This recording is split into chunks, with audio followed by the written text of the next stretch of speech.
तो आज हम बात करेंगे 2014 में आई एक supernatural horror film it follows के बारे में, जिसे डेविड रॉबर्ट मिशेल ने डायरेक्ट किया है। IMDb पर इसे मिले हैं 6.8 स्टार्स आउट ऑफ 10, जो कि काफ़ी अच्छी रेटिंग है और ये फिल्म भी देखने में बढ़िया है।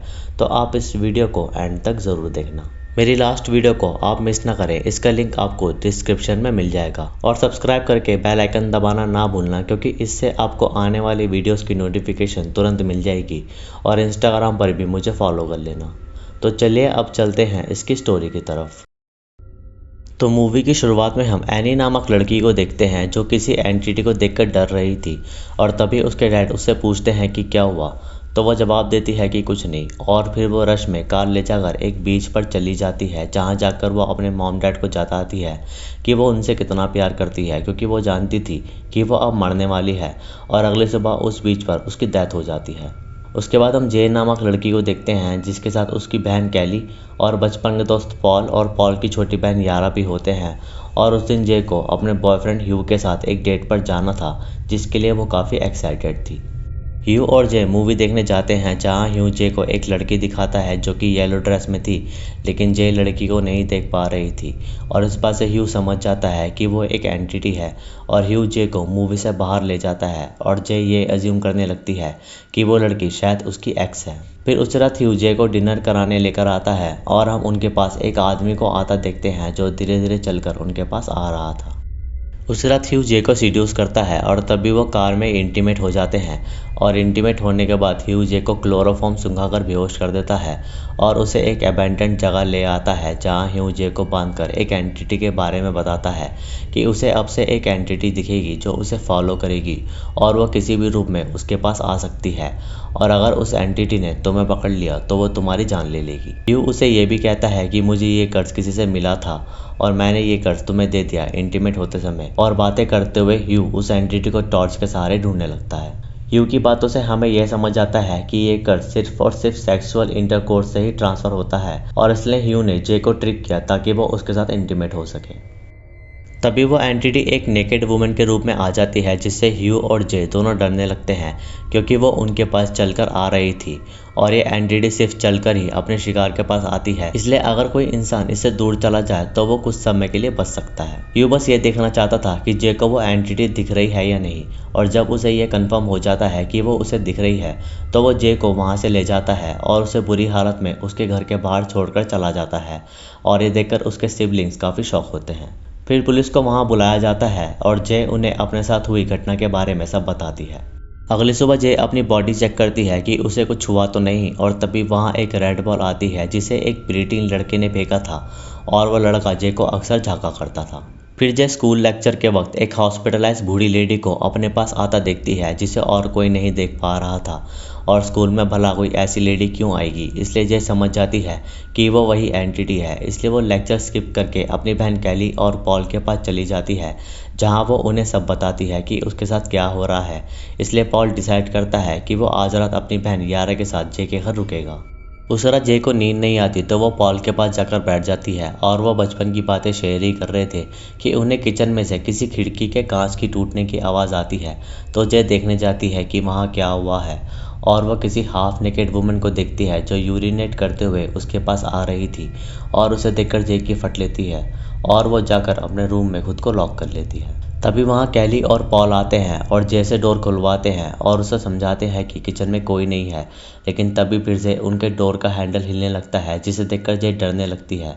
लेकिन रूम के बाहर यारा थी और कोई नहीं। और तभी जे उसके पीछे एक लंबे से लड़के को देखती है, जिसकी आंखें नहीं थी, इसलिए वो घर से भाग जाती है और दूर एक पार्क में जाके बैठ जाती है। तभी वहाँ उसके सिबलिंग्स आ जाते हैं और एक लड़का भी आ जाता है, जिसका नाम ग्रेग था। और वो जे का पड़ोसी और एक्स बॉयफ्रेंड दोनों था। और जे को मुसीबत में देख के वो उसकी मदद करने को कहता है। और जे को ह्यू को ढूंढना था, क्योंकि वो जानना चाहती थी कि इसका सॉल्यूशन क्या है। इसलिए ग्रेग उन सबको ह्यू के घर तक ड्राइव करके ले जाता है। फिर वो सभी ह्यू के घर पहुंचते हैं, जो कि काफ़ी अबैंडन्ड था। और वह ह्यू को वहाँ ढूंढने लगते हैं, लेकिन वो उन्हें नहीं मिलता। और तभी पॉल को वहाँ कुछ पोर्नो मैगजीन्स मिलती है, जिसमें ह्यू की उसकी गर्लफ्रेंड के साथ फ़ोटो थी। और उनकी जैकेट को देखकर वो लोग अंदाज़ा लगाते हैं कि वो किस स्कूल में था। इसलिए वो सब उसके स्कूल जाकर ह्यू का एड्रेस लेने की कोशिश करते हैं। लेकिन जे को ये जानने को मिलता है कि ह्यू का नाम ह्यू नहीं जैक था। और ये सुनकर जे को अच्छा नहीं लगता क्योंकि ह्यू ने उसके साथ धोखा किया।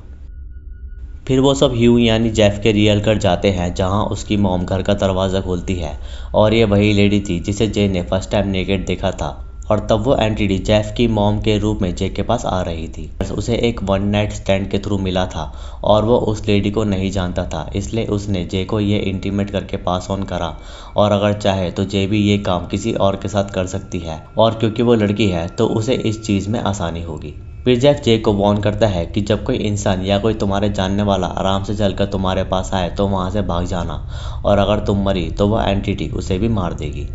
फिर ग्रेग उन्हें अपने डैड के पुराने फार्म हाउस पर ले जाता है क्योंकि जे अपने घर नहीं जाना चाहती थी और हो सकता है उन सभी को वहाँ अच्छा लगे और वहाँ जाकर ग्रेग जे को शूट करना सिखाता है ताकि वो खुद का सेल्फ डिफेंस कर सके। फिर वो सब बीच पर बैठे होते हैं और तभी हम जे के पीछे उसी एंटिटी को आते देखते हैं जो यारा के रूप में थी क्योंकि यारा उस वक्त पानी में थी और वो एंटिटी जे के बाल उठा देती है जो सभी देख पाते हैं और वो सभी जे को बचाने की कोशिश करते हैं और इसी बीच पॉल को उस एंटिटी की वजह से चोट लग जाती है। फिर वो सब फार्म हाउस में चले जाते हैं जहाँ जे उस एंटिटी को शूट करने की कोशिश करती है लेकिन गोले लगने के बावजूद भी वो एंटिटी उठ जाती है और वो धीरे धीरे जे के पास आ रही थी, इसलिए वो सब खुद को वहाँ लॉक कर लेते हैं।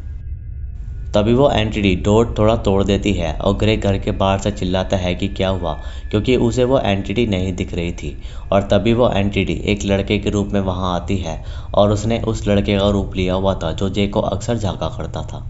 फिर तभी जे वहाँ से ग्रेग की कार लेकर भाग जाती है लेकिन थोड़ी दूर जाकर उसका एक छोटा सा एक्सीडेंट हो जाता है और उसके दोस्त उसे हॉस्पिटलाइज करा देते हैं। फिर जे की आंख खुलती है तो वह बाहर किसी के फुटस्टेप को सुनती है और उसे लगता है कि वो एंटिटी उसके पास आ रही है लेकिन वो एक नर्स होती है। और उस रात ग्रेग डिसाइड करता है कि वो जे का कर्ज अपने साथ ले लेगा क्योंकि ग्रेग काफ़ी फियरलेस लड़का था और इसलिए ग्रेग और जे उस रात इंटीमेट हो जाते हैं। लेकिन इस बात से हम देख सकते हैं कि पॉल ज़्यादा खुश नहीं है। फिर ऐसे ही कुछ दिन बीत जाते हैं और ग्रेग जे को बताता है कि उसे अब तक कोई एंटिटी नहीं दिखी और हो सकता है ये कर्ज यहीं ख़त्म हो गया हो, इसलिए ग्रेग जे को थोड़ा दिलासा देता है कि उसे चिंता करने की कोई ज़रूरत नहीं है। फिर एक रात जे ग्रेग को अपने घर के बाहर उसके घर की खिड़की तोड़ते हुए देखती है और उसको लगता है कि वो मुसीबत में है, इसलिए जे उसके पास जाती है जहां वो ग्रेग की मॉम को भी नेकेड देखती है। लेकिन वो ग्रेग की मॉम नहीं, वो एंटिटी थी जो ग्रेग पर अटैक करके उसे मार देती है और ग्रेग की डेड बॉडी से वो अपनी सेक्सुअल आग को बुझा रही थी। फिर जे डरकर वहाँ से भाग जाती है और वह किसी बीच के पास जाकर अपनी कार के ऊपर लेटकर सो जाती है।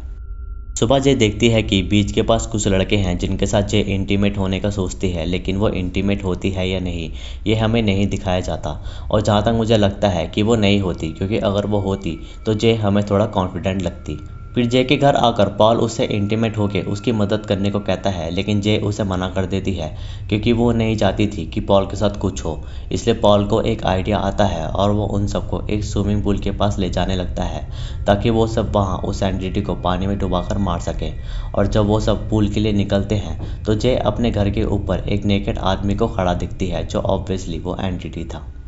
फिर वहाँ जे पूल में चली जाती है और वह सभी पूल के आसपास कुछ इलेक्ट्रॉनिक अप्लायंसेस रख देते हैं ताकि उस एंटिटी को शॉक लगाकर मारा जा सके।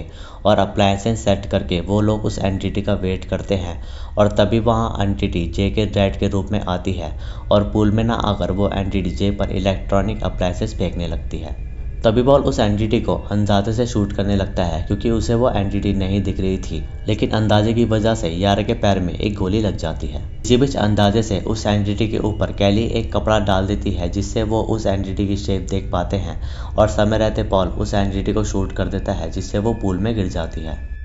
फिर वह एंटिटी जे को पूल के नीचे पकड़ लेती है और पॉल अब भी शूट कर रहा था और खुशनसीबी से उस एंटिटी को गोली लग जाती है जिससे वो जे को छोड़ देती है और जे देखती है कि उसके पैर में उस एंटिटी के हाथ के निशान पड़ गए हैं। तभी हम देखते हैं कि पूल पूरा खून से भर गया है जो हमें यह दर्शाता है कि शायद वो एंटिटी मर गई है, इसलिए वो सब चैन की सांस लेते हैं। फिर उस रात जे और पॉल इंटीमेट होते हैं और पॉल जे से उस कर्ज को अपने ऊपर भी ले लेता है और अगले दिन वो किसी प्रोस्टिट्यूट एरिया में जाता है जहां वो किसी और को ये कर्ज दे सके। लेकिन पॉल ने ये कर्ज किसी को दिया या नहीं ये हम नहीं जानते क्योंकि इस मूवी में हमें ये नहीं दिखाया गया। और फिर उसके बाद पॉल और जे साथ में एक साथ अपने घर जाते हैं और हम देखते हैं कि वो रिलेशन में है और तभी उनके पीछे एक लड़का आता है और अब वो एंटिटी है या नहीं ये तो हम नहीं जानते और बस इतना दिखाते ही ये मूवी यहीं ख़त्म हो जाती है। अब सवाल ये उठता है कि वो एंटिटी कौन है और कहाँ से आई है। तो मैं आपको बता दूं कि इस मूवी में एंटिटी का कोई पास्ट या स्टोरी नहीं दिखाई गई है और बस ये एंटिटी रैंडमली लोगों के रूप के थ्रू यहाँ से वहाँ हो सकती है। जैसे अपने देश में छलावा होता है जो किसी का भी रूप ले लेता है और बस रैंडमली किसी को भी परेशान करता है। छलावे की वीडियो आपको ऊपर आई बटन में मिल जाएगी। और वैसे ये मूवी अच्छी है क्योंकि इस मूवी की एंटिटी का कॉन्सेप्ट काफ़ी डिफरेंट है और मैं आपको ये मूवी देखने के लिए रेकमेंड करूँगा। तो दोस्तों ये थी इट फॉलोज़ की कहानी। वीडियो अच्छी लगी तो इसे लाइक करें, शेयर करें और कमेंट्स में अपना सुझाव दें। सब्सक्राइब करके बेल आइकन ज़रूर दबाएं नई वीडियोस की नोटिफिकेशन के लिए। इंस्टाग्राम पर मुझे फॉलो करें, लिंक डिस्क्रिप्शन में अवेलेबल है। बाकी मैं मिलूँगा आपसे अगली वीडियो में, तब तक के लिए नमस्कार।